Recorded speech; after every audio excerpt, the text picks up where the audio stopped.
Bismillahirrahmanirrahim. Assalamualaikum warahmatullahi wabarakatuh. Innal hamdalillah nahmaduhu wa nasta'inuhu wa nastaghfiruh wa na'udzu billahi min shururi anfusina wa min sayyiati a'malina. Man yahdihillahu fala mudilla lahu wa man yudlilhu fala hadiya lahu. Wa asyhadu an la ilaha illallah wahdahu la syarika lah wa asyhadu anna Muhammadan abduhu wa rasuluhu la nabiyya ba'dah. Fa inna asdaqal hadithi kitabullah wa khairal huda huda Muhammad sallallahu alaihi wasallam wa syarrul umuri muhdatsatuha wa kullu muhdatsatin bid'ah wa kullu bid'atin dhalalah wa kullu dhalalatin finnar. Para jamaah yang dimuliakan oleh Allah Subhanahu wa taala, pada kesempatan malam hari ini, hari Ahad tanggal 19 Muharram tahun 1442 Hijriah atau 6 September tahun 2020, kita melanjutkan kajian kitab Tauhid karya Syekh Muhammad At-Tamimi rahimahullah. Beliau adalah salah seorang ulama ahlu sunnah wal jamaah yang lahir pada tahun 1115 Hijriah. Melanjutkan pertemuan yang sebelumnya, kita masih membahas bab yang kedua. Kita perhatikan di halaman 8. Bab yang kedua ini adalah bab fadlut tauhidi wa ma yukaffiru minadh dhunub. Bab 2 tentang keistimewaan tauhid dan dosa-dosa yang diampuni karenanya. Ini pembahasan tentang bab yang kedua, yaitu tentang keistimewaan tauhid. Apa saja keistimewaan tauhid? Kemudian yang kedua, dosa-dosa apa saja yang diampuni dengan sebab tauhid tersebut. Yang pertama, kita perhatikan dalil-dalil yang disampaikan oleh penulis terlebih dahulu.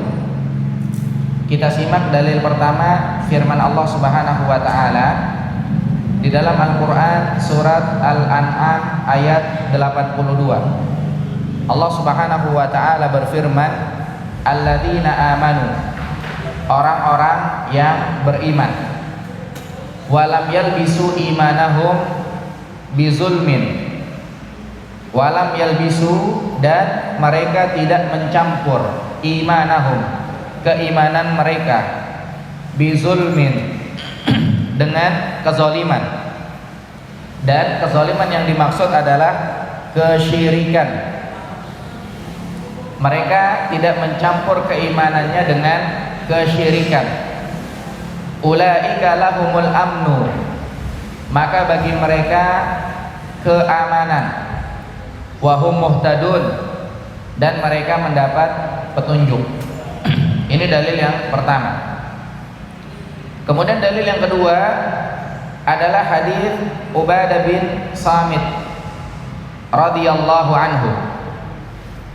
Dia berkata, Rasulullah sallallahu alaihi wasallam bersabda, man syahida, barang siapa yang bersaksi, an la ilaha illallah, bahwasanya tidak ada Tuhan yang berhak disembah kecuali Allah, wahdah, satu-satunya, la syarikalah, tidak ada duanya atau tidak ada sekutu baginya, wa anna Muhammadan abduhu wa rasuluhu, dan bersaksi bahwasanya Nabi Muhammad adalah abduhu wa rasuluhu, hamba dan utusannya. Di sini kemarin kita sebutkan Nabi Muhammad sallallahu alaihi wasallam adalah hamba dan utusannya. Dua kata ini, hamba dan utusannya, adalah rukun syahadat Muhammad abduhu wa rasuluh, atau rukun syahadat yang kedua. Jadi kalau kita lihat syahadat ini ada dua, makanya sering disebut dua kalimat syahadat. Syahadat yang pertama la ilaha illallah, rukunnya ada dua. Rukun yang pertama la ilaha, rukun yang kedua illallah. Syahadat Muhammad Rasulullah, rukunnya juga ada dua. Rukun yang pertama abduhu, rukun yang kedua rasuluhu.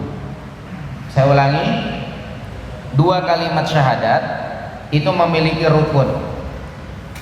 Kalimat syahadat yang pertama rukunnya ada dua, dan kalimat syahadat yang kedua rukunnya juga ada dua. Kalimat syahadat yang pertama la ilaha illallah, rukunnya ada dua. Yang pertama la ilaha, tidak ada Tuhan yang berhak disembah, artinya kita menafikan Tuhan-Tuhan selain Allah. Kemudian illallah, ini rukun yang kedua, kecuali Allah, artinya kita menetapkan bahwasanya Tuhan yang berhak disembah cuma Allah saja. Begitu juga dengan kalimat syahadat yang kedua, Muhammad Rasulullah. Ini ada dua rukun. Rukun yang pertama abduhu, rukun yang kedua rasuluhu. Rukun yang pertama abduhu artinya hambanya. Ini sebagai bantahan buat orang yang berlebihan kepada Nabi Muhammad SAW. Mereka harus tahu bahwa beliau hanya hamba Allah, tidak boleh berlebihan kepada Nabi Muhammad SAW. Kemudian rukun yang kedua rasuluhu, beliau adalah utusan Allah. Ini sebagai bantahan buat orang-orang yang mendustakan beliau. Di awal diutus Nabi SAW itu beliau didustakan. Bantahan buat mereka, wa rasuluhu, jangan didustakan, karena itu adalah, karena dia adalah, beliau adalah utusan Allah atau Rasulullah. Wa anna Isa abdullahi wa rasuluhu, dan bahwasanya Nabi Isa adalah hamba Allah dan utusannya. Wa kalimatuhu alqaha ila Maryam, kemudian Nabi Isa adalah kalimatuhu, kalimat Allah, alqaha ila Maryam, yang ditujukan kepada Maryam.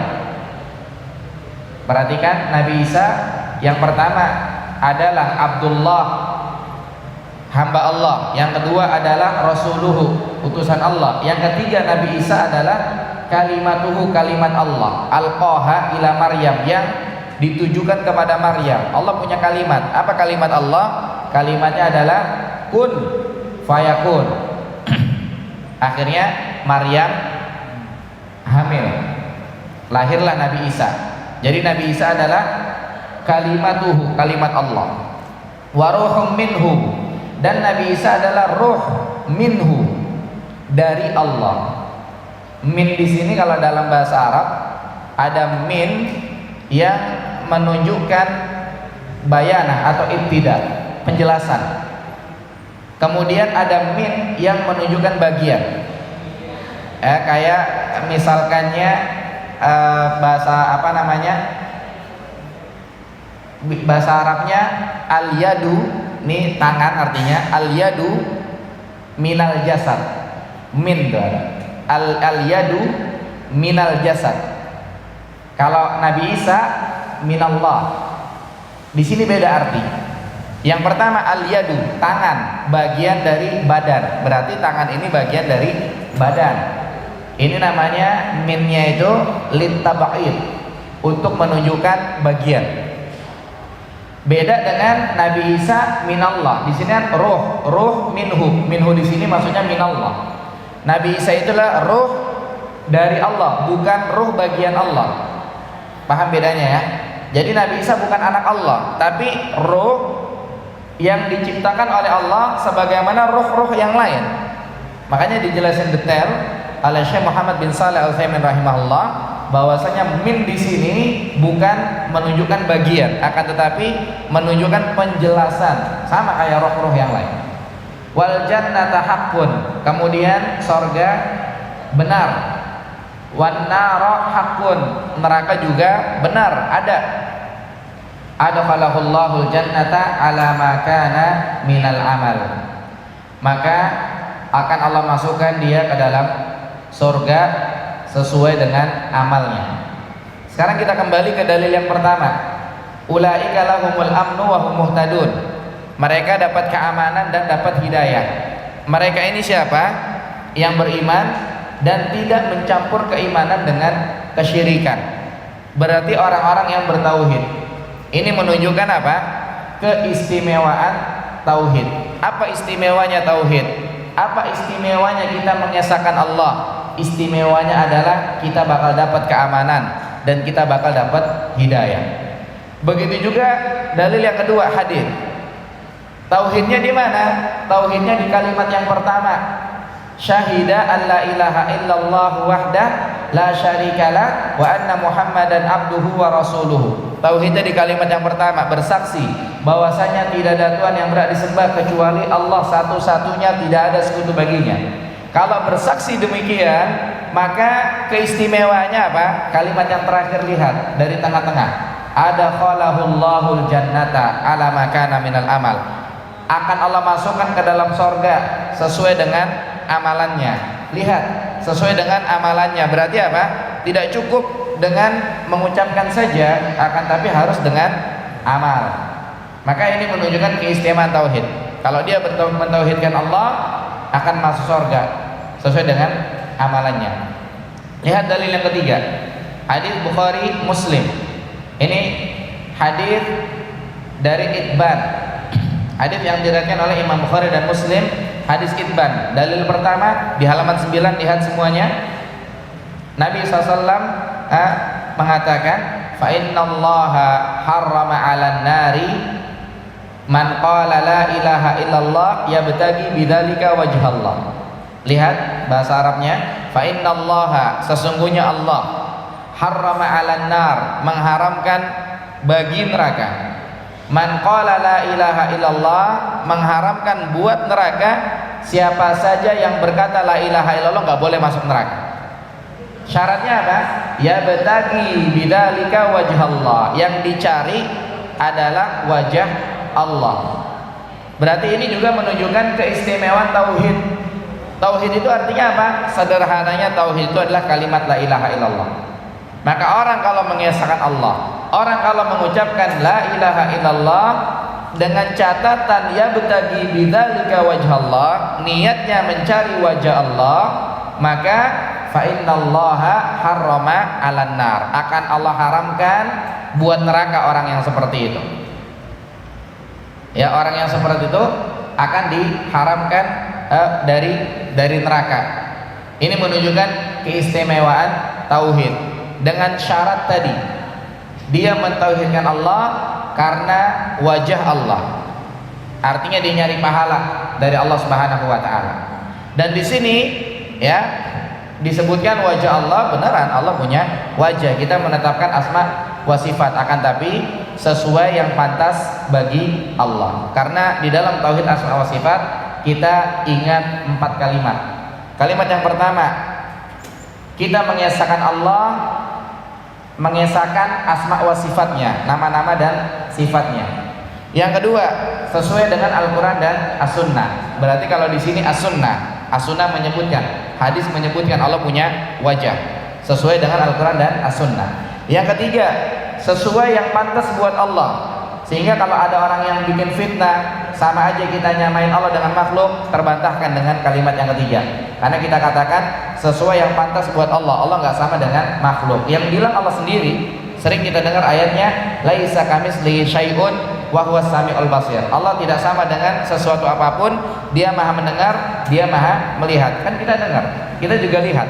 Tapi Allah bilang depannya laisa kamitslihi syai'un. Maka Allah tidak sama dengan makhluk, sehingga sesuai yang pantas bagi Allah. Kemudian yang keempat tanpa tahrif, tanpa taktil, tanpa takyif, dan tanpa tamsil. Tahrif itu artinya di takwilin, tapi salah takwilnya, karena kalau takwilnya benar namanya tafsir, dan itu boleh. Tapi kalau tahrif ini tidak boleh. Kemudian taktil diselewengkan, nggak boleh asma wa sifat diselewengkan. Kemudian takyif, ditanya bagaimana, ini juga tidak boleh. Allah bersemayam di atas arasy, bagaimana Allah bersemayam, ini tidak boleh. Wajah Allah, bagaimana wajah Allah, ini tidak boleh. Udah hanya sebatas yang disebut dalam Quran dan Sunnah saja, nggak kelewatan. Kalau kita nanya, ini offset, kelewatan, dan itu dilarang. Itu bukan akidah Ahlussunnah wal Jamaah. Jadi ingat 4 kalimat tadi, mudah-mudahan dihafal. Jadi kalau kita ditanya apa sih maksudnya tauhid asma wa sifat? Yang pertama, mengesahkan Allah dalam asma wa sifat. Yang kedua, mengesahkannya sesuai dengan Al-Quran dan As-Sunnah.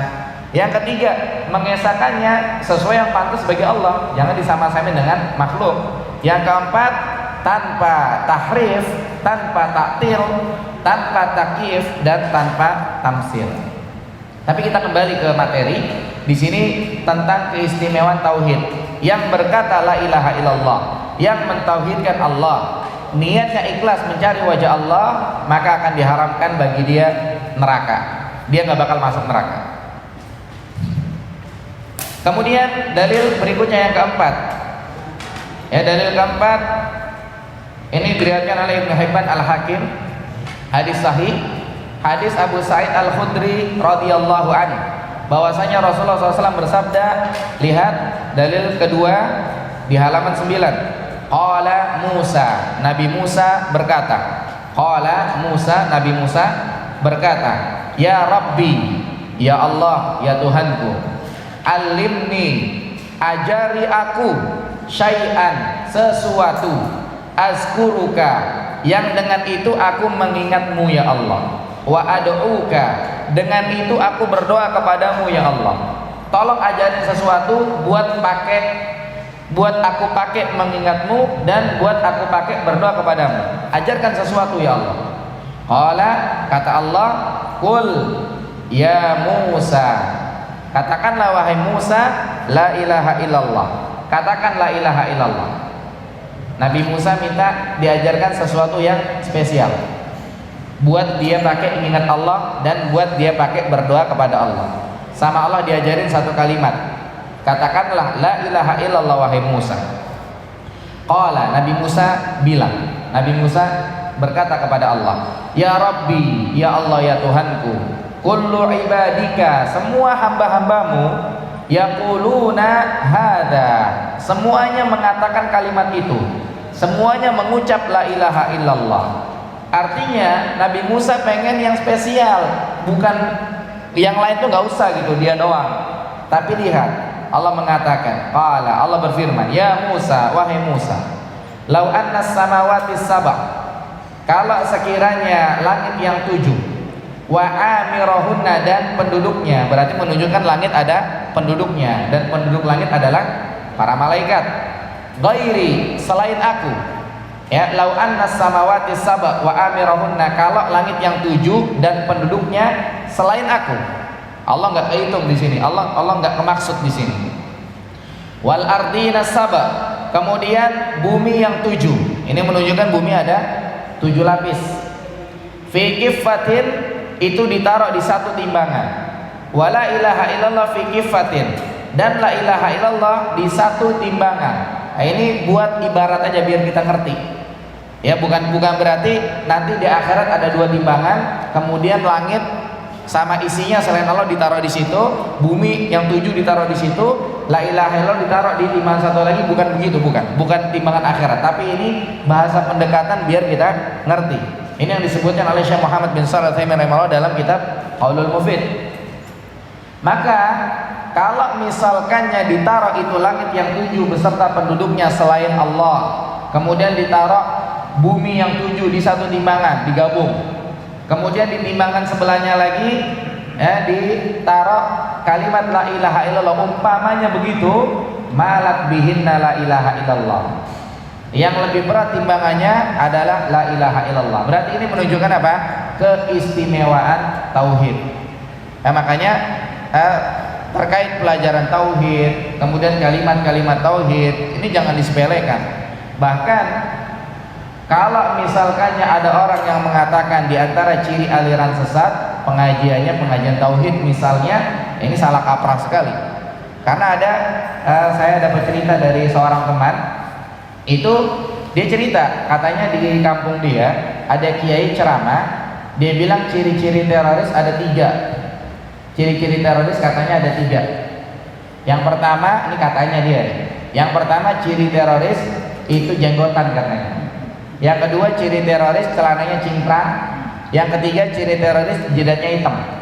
Ini salah kaprah, karena jenggotan kan sunnah Nabi, masa sunnah Nabi ciri teroris?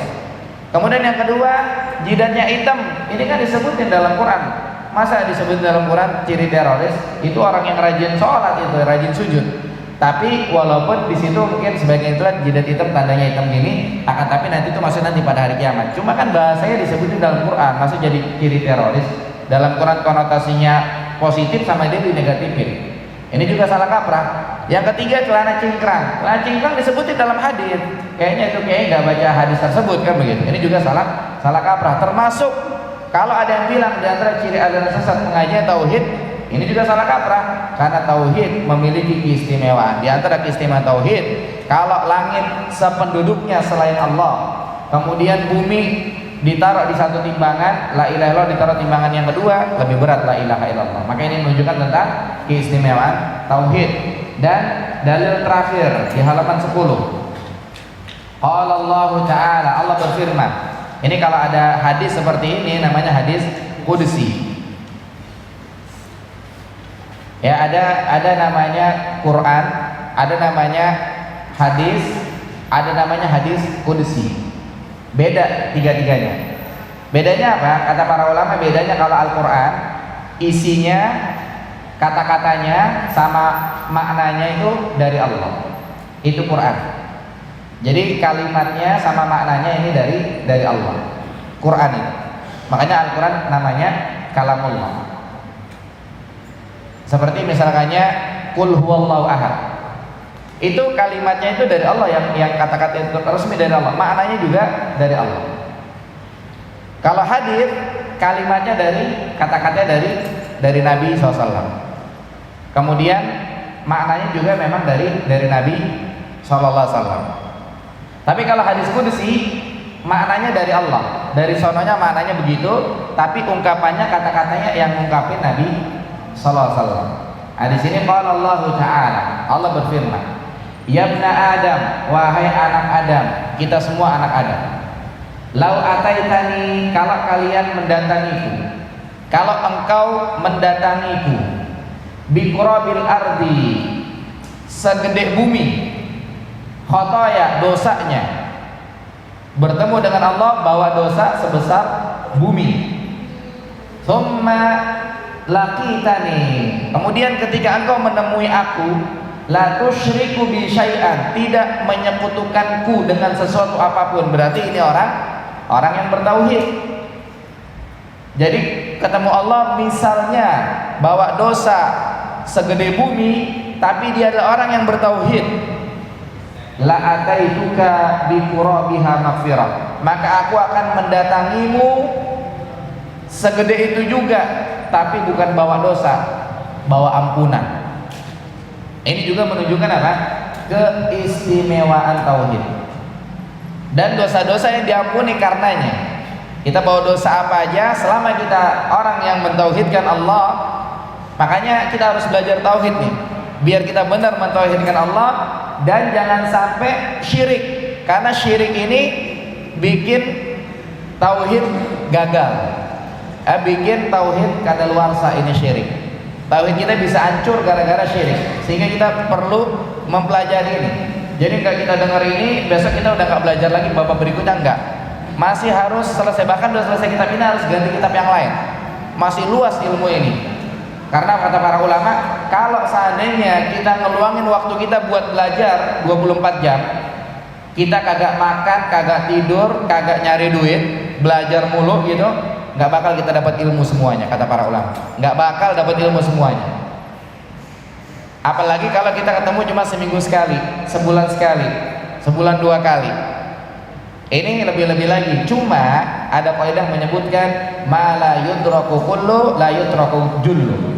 Yang tidak bisa diraih semua, jangan tinggalin semua. Nah, jadi biar dikata kita ketemu cuma sebulan 2 kali, ya nggak apa-apa, lanjut aja. Bukan berarti kita kata Ustadz mah percuma kita ngeluarin waktu sebenarnya kita nggak ngapa-ngapain gitu, percuma. Udahlah, nggak usah belajar, itu juga salah. Karena sesuatu yang kita nggak bisa dapat semua, ya paling nggak sekali 2 kali kita dapat, nggak masalah. Iya. Itu dalil yang terakhir. Sekarang kita perhatikan kandungan dari pembahasan bab ini. Kita perhatikan yang pertama. Di sini dikatakan oleh Syekh Muhammad At-Tamimi rahimahullah, pembahasan ini menunjukkan luasnya karunia Allah. Luasnya karunia Allah. Perhatikan dari mana kata ini didapat. Kalau kita mau lihat di dalil kedua. Dalil kedua baris yang ketiga dari tengah-tengah. Apa kata-katanya? Adkhalahul jannata ala makana minal amal. Akan Allah masukkan dia ke dalam sorga sesuai dengan amalnya. Berarti ini menunjukkan rahmat Allah itu luas. Karena ya orang itu selama dia orang yang bertauhid, insya Allah dia tetap bakal masuk sorga sesuai dengan kadar amalnya. Kemudian yang kedua, banyaknya pahala tauhid di sisi Allah. Dari mana kita tahu pahala tauhid banyak di sisi Allah? Lihat dalil yang keempat. Dalil yang keempat. Kalimat terakhir, apa kalimat terakhir? Malat bihinna la ilaha illallah. Bakal lebih berat kalimat la ilaha illallah. Ini menunjukkan apa? Pahala tauhid itu banyak bener. Nah, makanya lihat nomor 2 dari kandungan bab ini, banyaknya pahala tauhid. Ya kalau misalkannya langit seisinya selain Allah ditaruh satu timbangan, bumi juga yang 7 ditaruh satu timbangan, langit yang 7 pun demikian selain Allah sama isi-isinya. La ilaha illallah taruh timbangan satu lagi lebih berat la ilaha. Berarti menunjukkan banyaknya pahala tauhid di sisi Allah Subhanahu wa taala. Kemudian yang ketiga, selain itu tauhid menghapuskan dosa-dosa. Dari mana kita tahu tauhid menghapuskan dosa-dosa? Lihat dalil terakhir. Kata-kata terakhir apa? La ataituka bi qurabiha maghfirah. Aku akan datangimu segitu juga dengan ampunan. Berarti tauhid menghapuskan dosa. Orang bertemu Allah bawa dosa segede bumi, akan Allah sambut dengan ampunan segede bumi. Dengan catatan apa? Tauhid. Karena tauhid menghapuskan dosa-dosa. Jadilah kita orang-orang yang bertauhid. Kita belajar tauhid, kita minta kepada Allah agar kita menjadi orang yang bertauhid. Dan kita berteman dengan orang-orang yang mentauhidkan Allah Subhanahu wa taala. Ini diantara cara bagaimana kita menjadi orang yang bertauhid. Yang pertama, kita berdoa kepada Allah agar kita menjadi orang yang bertauhid. Yang kedua, kita belajar. Karena berdoa nggak belajar juga percuma. Berdoa pengen punya anak, kagak nikah-nikah juga percuma. Berdoa pengen punya ini, punya itu, kagak kerja, kagak usaha juga percuma. Makanya berdoa dan usaha. Kemudian yang ketiga, cari teman-teman yang mentauhidkan Allah Subhanahu wa taala. Kemudian kandungan bab yang keempat, ya, tafsir ayat dalam surat Al-An'am. Sebelumnya tadi disebutkan bahwasannya kalau misalkannya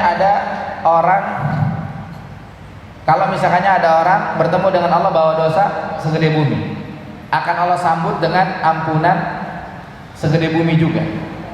Maka di sini kita lihat kadang-kadang orang itu hancur karena dosa-dosanya. Kemudian dia bertobat kepada Allah, ikhlas, kemudian dia beribadah kepada Allah, kemudian dia taat kepada Allah, kemudian dia mentauhidkan Allah, maka dengan itu hilang dosa-dosa itu. Makanya jangan ngerasa apa? Jangan ngerasa nggak pantas ke masjid, jangan ngerasa udah banyak berbuat dosa, bertaubat. Dan Allah menerima taubat. Karena disebutkan dalam hadis dalam kitab Riyadhus Shalihin di bab taubat disebutkan pintu taubat itu lebarnya 2 bulan perjalanan. Saya kira pernah disampaikan di sini. Ya, kalau pintu masjid lebarnya mungkin cuma 1,5 meter, pintu tobat lebarnya 2 bulan perjalanan. Kayak apa tahu itu? Sehingga jangan kita putus asa dalam bertobat kepada Allah Subhanahu wa taala. Lanjut yang keempat, tafsir ayat dalam surat Al-An'am. Tafsir ayat dalam surat Al-An'am. Lihat dalam surat Al-An'am dikatakan apa? Orang beriman tidak mencampur keimanan dengan kezaliman. Apa tafsir ayatnya? Tafsir ayatnya kezaliman maksudnya adalah kesyirikan. Itu penjelasannya. Sebagaimana disebutnya oleh Nabi sallallahu alaihi wasallam. Kemudian yang kelima, perhatikan kelima masalah yang tersebut dalam hadis Ubadah. Lihat hadis Ubadah, hadis nomor berapa? Hadis nomor 2. Apa 5 masalahnya? Masalah yang pertama, bersaksi dengan 2 kalimat syahadat, syahadat la ilaha illallah dan syahadat Muhammad abduhu wa rasuluhu. Kemudian yang kedua, masalah yang kedua, bersaksi bahwasanya Nabi Isa adalah Abdullah wa rasuluhu. Kemudian Nabi Isa adalah kalimat Allah. Nabi Isa adalah ruh yang diciptakan oleh Allah, bukan bagian dari Allah, tapi ruh biasa kayak ruh yang lain. Kemudian yang ketiga, percaya wal jannah haqqun, percaya sorga. Yang keempat, percaya neraka. Oh, kelewatan ini ya. Yang pertama syahadat la ilaha illallah, yang kedua syahadat Muhammad Rasulullah, yang ketiga syahadat Nabi Isa, yang keempat sorga itu ada, yang kelima neraka itu ada. Ini yang dimaksud dari poin kelima dari pembahasan bab. Perhatikan 5 masalah itu. Kalau itu 5-5-nya orang dapat, bakal masuk surga sesuai dengan amalnya. Jadi gak usah punya keyakinan Nabi Isa itu anak Tuhan. Dengar doang sih nggak masalah. Ya, karena dikatakan apa? Dikatakan araftu syarra la li syarri walakin li tawaqqihi. Kita tahu yang jelek bukan buat diamalin, tapi buat hati-hati. Wa man lam ya'rif syarra waqa'a fi. Siapa yang nggak tahu itu jelek, bisa jadi malah dia yang ngelakuin. Jadi kita tahu ada istilah anak Tuhan, nggak masalah, cuma sekedar tahu doang. Dan kita tahu itu salah. Kalau kita kagak tahu, nanti kita bakal justru ngebelain. Wah, ada anak Tuhan tahu. Kalau di agama di agama Nasrani, karena mereka kayaknya malah dibelain, karena dia nggak tahu itu salah. Tapi kalau kita tahu, insya Allah kita nggak bakal ngebelain, tetap itu salah. Nah, jadi perhatikan 5 masalah tersebut: syahadat la ilaha illallah, syahadat Muhammad Rasulullah, syahadat Nabi Isa, dan syahadat surga itu ada, syahadat neraka itu ada, maka akan masuk surga sesuai dengan kadar amal. Kemudian yang keenam, apabila kita mempertemukan antara hadis Ubadah, kemudian hadis Itban, dan hadis sesudahnya, akan jelas bagi kita pengertian kalimat la ilaha illallah. Sudah masuk waktu Isya. Baru pasal nomor 6. Sampai sini ada yang bertanya? Nanti kita lanjutkan nomor 6 pertemuan yang datang insyaallah. Nomor 1, 2, 3, 4, 5 kita nggak ulang lagi. Nomor 6 saya tandai di sini insyaallah. Sampai sini ada yang bertanya? Assalamualaikum warahmatullahi wabarakatuh. Waalaikumsalam warahmatullahi wabarakatuh. Sebagian saudara-saudara muslim yang akidahnya mungkin tidak sesuai dengan ahli sunnah seperti apa yang dilakukan oleh Rasulullah dan para sahabatnya, itu bagaimana mengenai tauhid mereka? Apakah rusak juga tauhidnya karena akidahnya melenceng? Iya, bagaimana dengan saudara muslim yang akidahnya tidak sesuai dengan ahlu sunnah? Maka terkait masalah ini, mereka akidahnya rusak, tapi bukan berarti mereka kafir. Hanya saja apa? Hanya saja kerusakannya disesuaikan dengan kondisi mereka. Dan nasihat buat mereka adalah hadis Nabi SAW, thalabul ilmi fardhatun ala kulli muslim. Belajar agama itu harus buat tiap orang Islam. Itu nasihat buat mereka. Ya, karena apa? Karena akidah yang tidak sesuai dengan Ahlus Sunnah ini kemungkinannya 2. Yang pertama emang dasar orang yang melenceng, yang kedua mungkin karena kejahilannya seperti itu. Sementara nomor 1 yang Allah perintahkan, wa ma khalaqul jinna wal insa illa liya'budun. Tidaklah aku ciptakan jin dan manusia kecuali agar mereka beribadah kepadaku. Mungkin kalau kita sederhananya beribadah di sini, ya mungkin kita ibadah lah, kita belajar fikih lah. Artinya kita ini ada buat ibadah kepada Allah. Tapi lebih dalamnya kata para ulama, ibadah di sini maksudnya untuk mentauhidkan Allah. Makanya poin nomor 1 dalam hidup kita adalah kita belajar tauhid. Tauhid kita benar dulu. Kalau tauhid kita udah benar, kita belajar ibadah, kita belajar fikih. Ini poin nomor 2 yang penting. Karena dua-duanya penting. Kalau memang syarat diterima ibadah yang pertama adalah ikhlas, bahasa sederhananya tauhid. Kemudian syarat kedua diterima ibadah adalah sesuai dengan yang datang dari Nabi SAW, sesuai dengan syarat Nabi SAW, bahasa sederhananya belajar fikih, biar kita tahu mana yang sunnah Nabi, mana yang bukan. Begitu. Jadi terkait kerusakan mereka rusak, mereka kurang, akan tapi disesuaikan dengan kondisinya. Tidak serta-merta mereka kafir, dan nasihat buat mereka adalah thalabul ilmi fardhatun 'ala kulli muslim. Wallahu a'lam. Antum mau nanya? Apa? Fadhil.